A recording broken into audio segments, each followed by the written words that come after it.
젖은 낙엽이라는 말이 있습니다.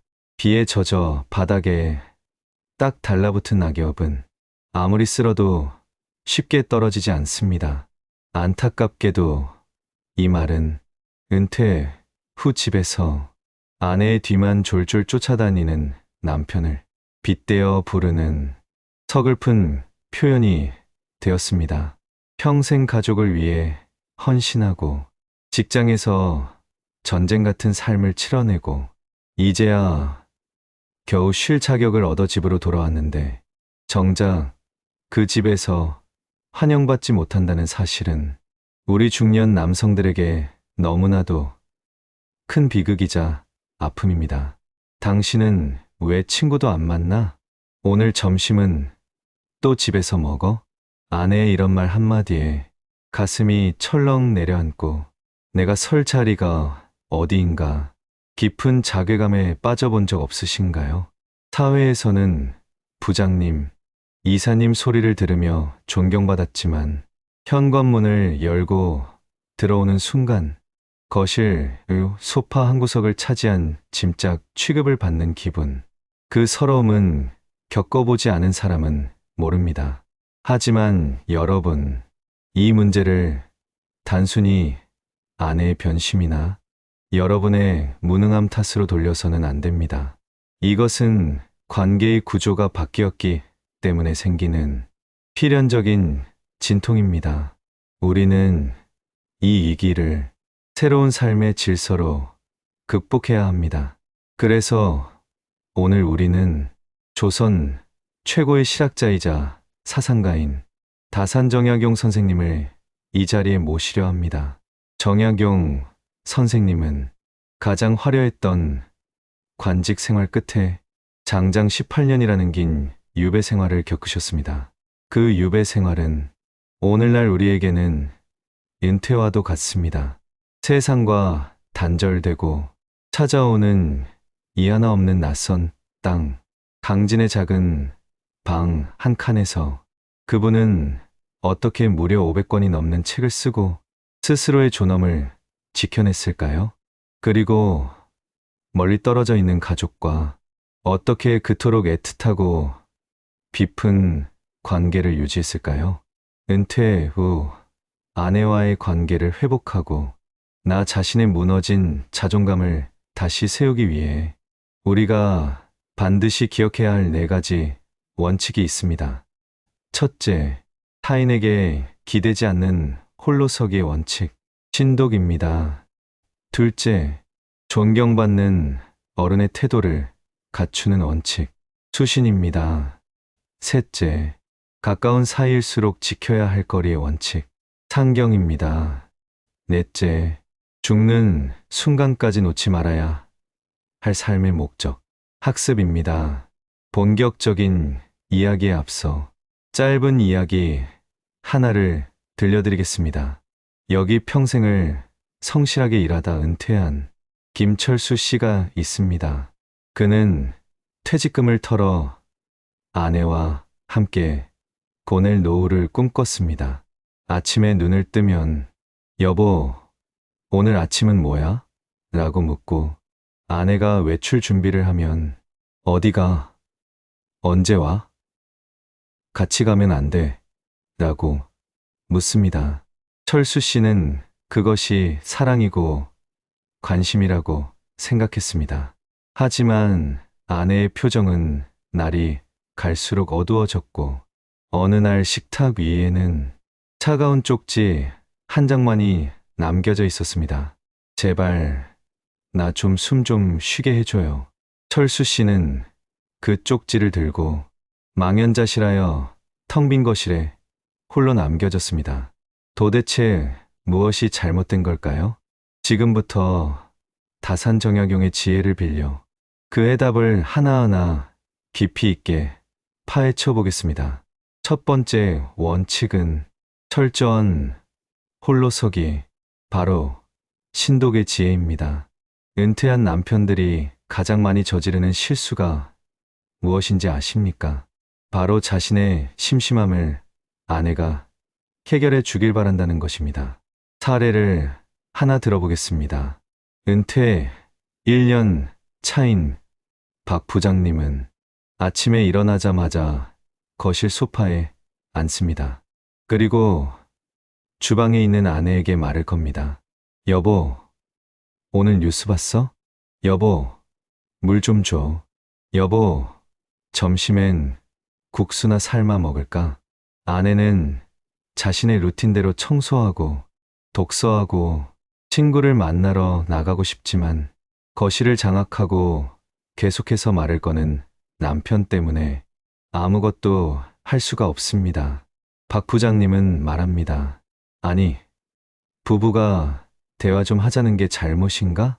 하지만 이것은 대화가 아닙니다. 이것은 이존입니다. 나의 지루함을 타인이 없애주기를 바라는 유아적인 응석에 불과합니다.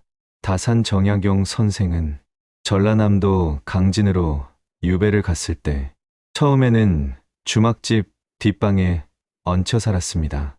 그곳은 덥고 냄새나고 비좁은 방이었습니다. 왕의 총애를 받던 화려한 과거는 사라지고 주변에는 말동무할 사람 하나 없는 철저한 고립 상태였습니다. 보통 사람 같으면 술로 세월을 보내거나 신세를 한탄하며 미쳐버렸을지도 모릅니다. 하지만 다사는 그 좁은 방에 사이제라는 이름을 붙였습니다. 내 가지를 올바로 하는 방이라는 뜻입니다. 그리고 그곳에서 신독을 실천했습니다. 정약용 선생은 이렇게 말씀하셨습니다. 군자는 홀로 있을 때 가장 삼가고 두려워해야 한다. 남이 보지 않는 곳에서도 스스로의 마음을 속이지 않고 흐트러짐 없이 자신을 지키는 것이 바로 신독이다. 유배지의 다사는 아내나 자식이 곁에 없어도 스스로의 일과를 엄격하게 지켰습니다. 새벽에 일어나 차를 마시고 옷매무새를 단정히 하고 책을 읽고 글을 썼습니다. 누가 시켜서 한 일이 아니었습니다. 스스로의 내면을 채우기 위함이었습니다. 여러분, 은퇴 후 아내가 싫어하는 이유는 여러분이 집에 있어서가 아닙니다. 여러분이 혼자 있을 줄 모르는 사람이기 때문입니다. 자신의 시간을 스스로 운영하지 못하고 타인의 시간에 기생하려 하기 때문입니다. 아내가 없으면 밥도 못 챙겨 먹고 아내가 없으면 하루가 지루해 견딜 수 없는 남자는 매력적인 남편이 아니라 돌봐줘야 할 큰 아기일 뿐입니다. 정약용 선생이 유배지에서 홀로 자신을 완성해 나갔듯이 여러분도 자신만의 사이제를 만드셔야 합니다. 물리적인 방이 없다면 마음속의 방이라도 만들어야 합니다. 아내의 스케줄과 상관없이 돌아가는 나만의 시간표가 있어야 합니다. 오전에는 도서관에 가고 오후에는 산책을 하고 저녁에는 글을 쓰는 식의 독립적인 일상이 확립되어야 합니다. 여러분이 혼자서도 고요하고 평온하게 지낼 때 비로소 아내는 여러분을 부담스러운 짐이 아니라 함께 살아가는 동반자로 인식하게 될 것입니다. 혼자 노는 힘, 그것이 바로 은퇴 후의 품격입니다. 다사는 홀로 있었기에 위대해졌습니다. 여러분도 홀로 있는 시간을 외로움이 아닌 자유와 성장의 시간으로 바꾸셔야 합니다. 두 번째 원칙은 집안에서의 역할을 재정립하는 수신의 지혜입니다. 많은 은퇴 남편들이 착각하는 것이 있습니다. 자신이 여전히 집안의 관리자라고 생각하는 것입니다. 그래서 아내가 하는 일거수일투족에 대해 평가하고 지적하려 듭니다. 이런 경우를 한번 생각해 봅시다. 남편이 냉장고 문을 열고 들여다봅니다. 여보, 반찬통 정리가 이게 뭐야? 유통기한 지난 건 좀 버리지 그래? 그리고 세탁기는 왜 낮에 안 돌리고 밤에 돌려? 전기세 아깝게. 남편은 이것을 합리적인 조언이라고 생각합니다. 직장에서 업무 프로세스를 개선하듯이 집안일을 효율적으로 바꾸려는 선이라고 믿습니다. 하지만 아내 입장에서는 어떨까요? 지난 30년간 이 집의 살림을 책임져 온 전문가는 아내입니다. 그런데 갑자기 현장에 나타난 남편이 감 놔라, 배 놔라 하며 지적질을 하는 꼴입니다. 이것은 조언이 아니라 명백한 월권이자 간섭입니다. 정약용 선생은 두 아들에게 보낸 편지에서 이렇게 말씀하셨습니다. 패족, 즉 망한 집안의 자손일수록 더욱 처신을 바르게 하고 품행을 단정히 해야 한다. 그렇지 않으면 세상 사람들에게 더 큰 손가락질을 받게 된다. 이것을 현대의 은퇴 생활에 적용해 보면 이렇습니다. 직함이 사라진 은퇴자일수록 가정 내에서의 처신을 더욱 겸손하고 부지런하게 해야 한다. 다사는 유배지에서도 자신의 곤궁함을 남 탓으로 돌리지 않고 스스로 텃밭을 일구고 채소를 심었습니다.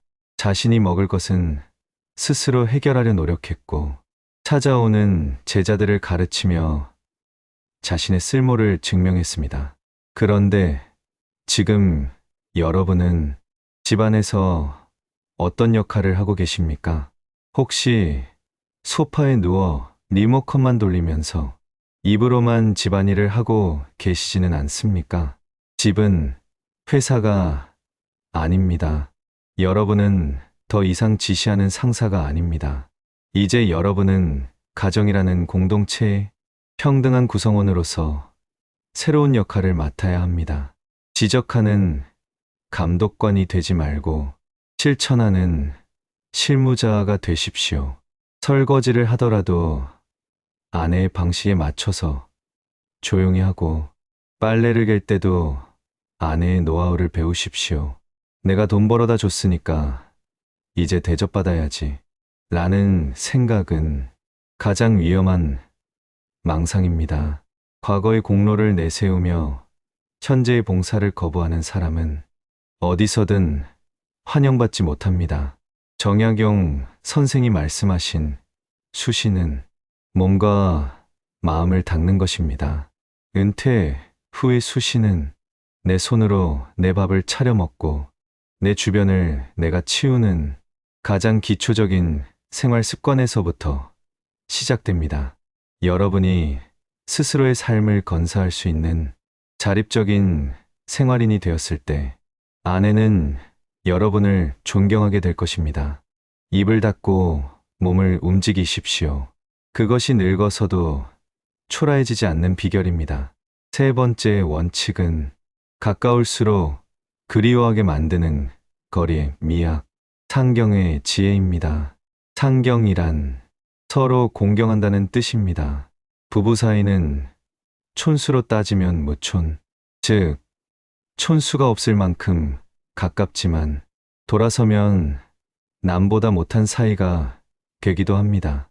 은퇴 후 부부 갈등의 대부분은 너무 붙어 있어서 생기는 과밀의 고통에서 비롯됩니다. 흔한 점심시간 풍경을 봅시다. 남편이 묻습니다. 여보, 점심 뭐 먹어? 아내가 대답합니다. 대충 있는 거 먹어요. 남편이 다시 말합니다. 있는 거 뭐? 국 없어? 찌개 하나 끓여주지. 이 대화가 반복되면 아내는 숨이 막힙니다. 남편이 밥을 달라고 하는 것이 마치 빚쟁이가 빚을 독촉하는 것처럼 느껴지기 시작합니다. 너무 가깝기에 예의가 사라지고 너무 편하기에 함부로 대하게 되는 것입니다. 정약용 선생은 강진 유배지에서 아내를 볼 수 없었습니다. 하지만 그분이 아내를 생각하는 마음은 떨어져 있었기에 더욱 애틋하고 깊어졌습니다. 다사는 아내가 보내준 헌치마를 잘라 작은 서첩을 만들고 그 위에 자식들에게 주는 교훈을 적었습니다. 이것이 그 유명한 하피첩입니다. 그는 낡은 치마 조각 하나도 허투루 버리지 않고 아내의 채취를 느끼며 소중히 다루었습니다. 그리고 아내에게 보내는 편지에는 언제나 미안함과 고마움, 그리고 깊은 존중이 담겨 있었습니다. 부인, 내가 돌아가면 우리 텃밭을 함께 가꾸며 늙어갑시다.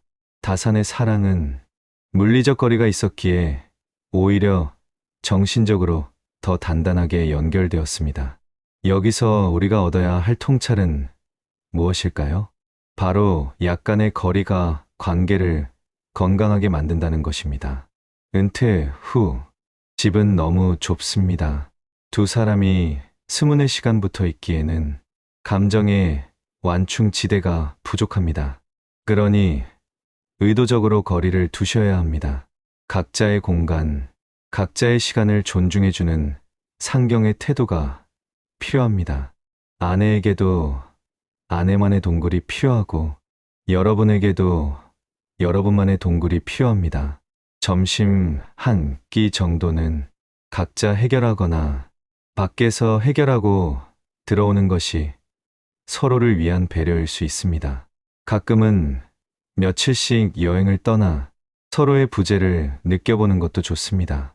사람은 곁에 없을 때 그 빈자리를 통해 소중함을 깨닫습니다.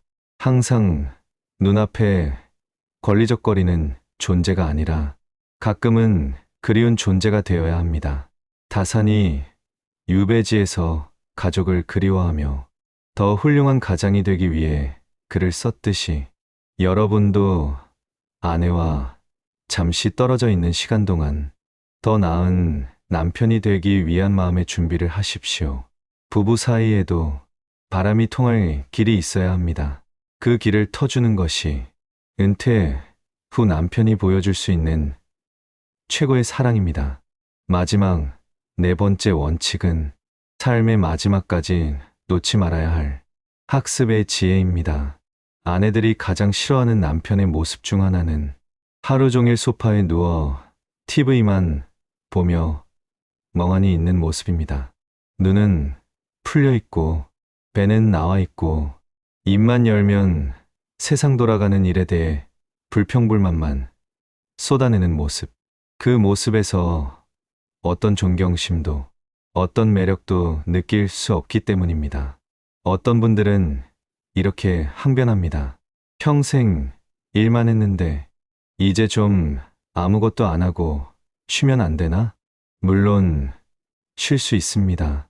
하지만 휴식과 방치는 다릅니다. 아무런 목적 없이 시간을 죽이는 것은 자신의 삶을 방치하는 것입니다. 그렇게 무기력하게 늙어가는 남편을 보는 것은 아내에게도 큰 고통이자 스트레스입니다. 다산 정약용 선생의 위대함은 유배지라는 최악의 절망 속에서도 공부를 놓지 않았다는 점에 있습니다. 그분은 이렇게 말씀하셨습니다. 사람은 늙어서야 비로소 진짜 공부를 할 수 있다. 젊어서는 출세를 위해 공부했지만 늙어서는 나를 위해, 내 마음의 깊이를 위해 공부할 수 있으니 얼마나 좋은가. 다사는 유배 생활 18년 동안 경전 연구부터 시작해서 의학, 법학, 농업 기술, 심지어 수원 화성을 쌓을 때 썼던 기중기 기술까지 세상의 모든 이치를 탐구하고 집대성했습니다. 그 결과 목민심서, 경세유표 같은 불후의 명작들이 탄생했습니다. 다산에게 은퇴유배는 끝이 아니라 학자로서의 새로운 시작이었습니다. 여러분도 마찬가지여야 합니다. 은퇴는 뒷방 늙은이가 되는 과정이 아니라 인생의 장학생이 되는 과정이어야 합니다. 지금부터라도 공부를 시작하십시오. 거창한 학위를 따라는 것이 아닙니다. 평소에 관심 있었던 역사책을 읽어도 좋고, 외국어를 배워도 좋고, 목공이나 요리를 배워도 좋습니다. 아니면 다산처럼 자신의 지난 삶을 정리하는 자서전을 써보는 건 어떻습니까? 무언가에 몰입해서 눈빛이 초롱초롱하게 빛나는 남편. 어제보다 오늘 더 지혜로워지는 남편을 싫어할 아내는 없습니다.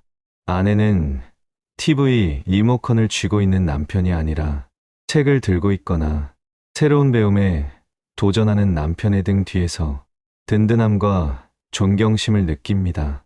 당신 요즘 뭐 배우러 다녀? 라며 아내가 먼저 말을 걸어올 것입니다. 배움은 여러분의 자존감을 높여줄 뿐만 아니라 부부 사이의 대화 수준을 높여줍니다. 맨날 밥 타령, 날씨 타령만 하던 대화가 인생에 대한 깊이 있는 대화로 바뀌게 됩니다. 정약용 선생이 붓을 놓지 않으셨던 것처럼 여러분도 호기심의 끈을 놓지 마십시오. 그 호기심이 여러분을 영원히 늙지 않는 청춘으로 만들어줄 것입니다.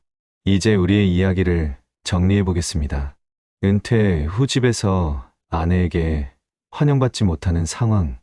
이것은 단순히 섭섭해할 일이 아니라 우리가 변화해야 한다는 강력한 신호입니다.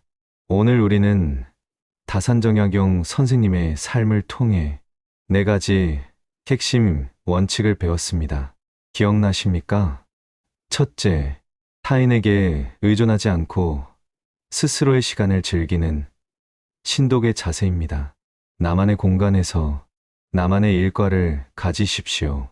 혼자서도 행복한 사람이 둘이서도 행복할 수 있습니다. 둘째, 가정 내에서의 역할을 재정립하는 수신의 자세입니다. 감독관이 되려 하지 말고 성실한 생활인이 되십시오.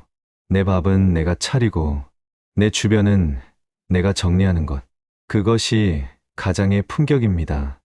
셋째, 적당한 거리를 유지하며 서로를 존중하는 상경의 자세입니다. 너무 붙어 있는 것이 능사가 아닙니다. 때로는 떨어져 있으면서 서로의 빈자리를 느끼게 하고 만났을 때는 손님을 대하듯 정중하게 대하십시오. 익숙함에 속아 예의를 잃지 마십시오. 넷째, 죽는 날까지 성장을 멈추지 않는 학습의 자세입니다. 시간을 죽이지 말고 시간을 활용하여 내면을 채우십시오. 배우는 남편의 눈빛은 살아있고 그 생동감은 가정 전체에 활력을 불어넣습니다. 여러분, 정약용 선생은 18년의 유배가 풀리고 고향으로 돌아왔을 때 가족들과 덜 나위 없이 행복한 노년을 보내셨습니다. 그것은 그분이 유배지에서 보낸 시간이 그저 고통을 견디는 시간이 아니라 자신을 갈고 닦아 더 큰 사람이 되는 시간이었기 때문입니다. 은퇴는 여러분에게 주어진 제2의 유배일지도 모릅니다. 하지만 이 유배를 어떻게 보내느냐에 따라 여러분의 노년은 감옥이 될 수도 있고 서재가 될 수도 있습니다. 아내의 눈치를 보며 주눅 들어 살지 마십시오. 그렇다고 아내에게 화를 내며 억지를 부리지도 마십시오. 그저 조용히 그리고 단단하게 여러분 자신의 삶을 가꾸십시오. 여러분이 바로 서면 가정도 바로 섭니다. 여러분이 스스로를 귀하게 여기면 아내도 여러분을 귀하게 여길 것입니다. 젖은 낙엽처럼 바닥에 붙어 있지 말고 깊은 뿌리를 내린 나무처럼 든든하고 시원한 그늘을 만들어주는 남편이 되시기를 바랍니다. 그 나무 아래서 아내가 편안하게 쉴 수 있도록 말입니다. 이것이 200년 전 강진의 작은 방에서 촛불을 켜고 자신을 닦았던 다산정약용이 오늘날 우리에게 보내는 가장 현실적이고 따뜻한 조언입니다. 오늘 이 이야기가 갈 곳을 잃고 방황하는 여러분의 마음에 작은 이정표가 되었기를 바랍니다. 인생의 후반전, 누구보다 멋지고 당당하게 살아가실 여러분을 진심으로 응원합니다. 이 영상이 여러분의 삶을 다시 설계하는데 도움이 되었다면 구독과 좋아요를 눌러주세요. 여러분의 작은 관심이 더 깊은 지혜를 나누는 큰 힘이 됩니다. 감사합니다.